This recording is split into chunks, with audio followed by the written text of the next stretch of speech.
We are in the foothills of North Carolina, which means as you leave the Catawba River Basin, you gradually move up on these smaller hills that lead us to the mountains. So what you have here really is an abundance of forests. When we talk about ultimately the furniture industry, that's where you're going to find your raw material.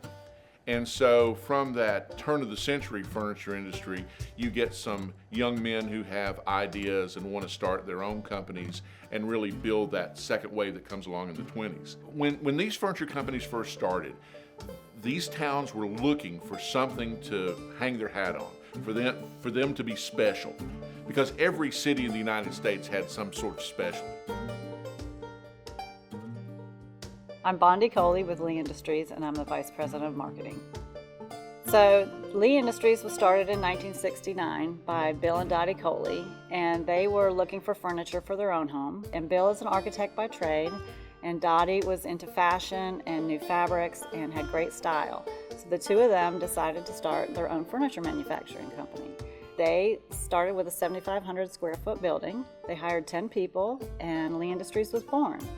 And then in 1972, they brought on a partner, Chick Robinson, and the three of them cultivated all the culture we have here at Lee, and we continue on with their legacy after 50 years this year.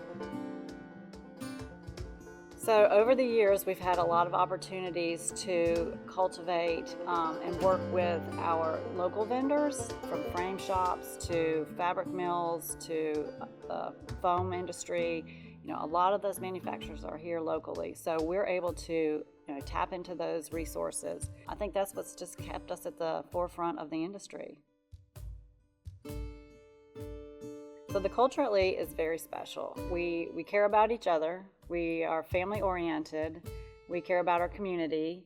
We want to support all of the resources that we have in our community, and it's just a really good, feel-good culture within the company.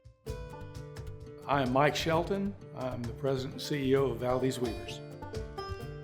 Well, from what we understand from the historical text that's available, the Waldensians, they left Italy, came to this country, and when they got here, they moved into a similar area. This is very much like the Cottian Alps. It's rolling foothills and mountains, but the soil wasn't as appropriate for farming as they had been used to in Italy.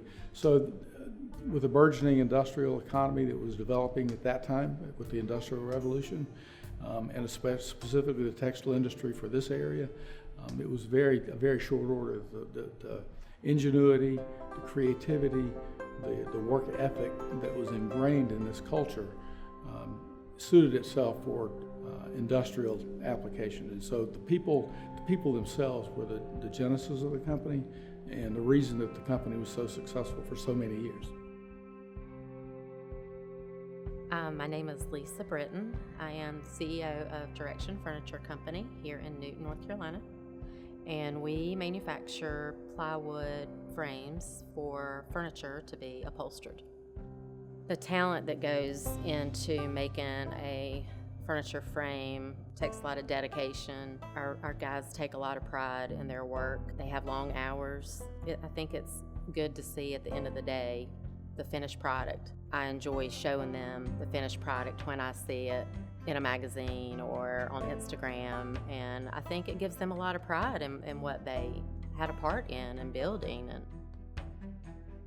people remember their grandfathers being part of the furniture industry, which is something they really took pride in.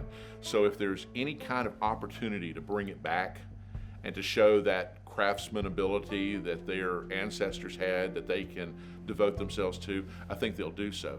So furniture is indeed coming back, not on the scale that it once was, but I think it remains, besides being an employable part of the community, it remains that source of pride that we were a furniture place and still are.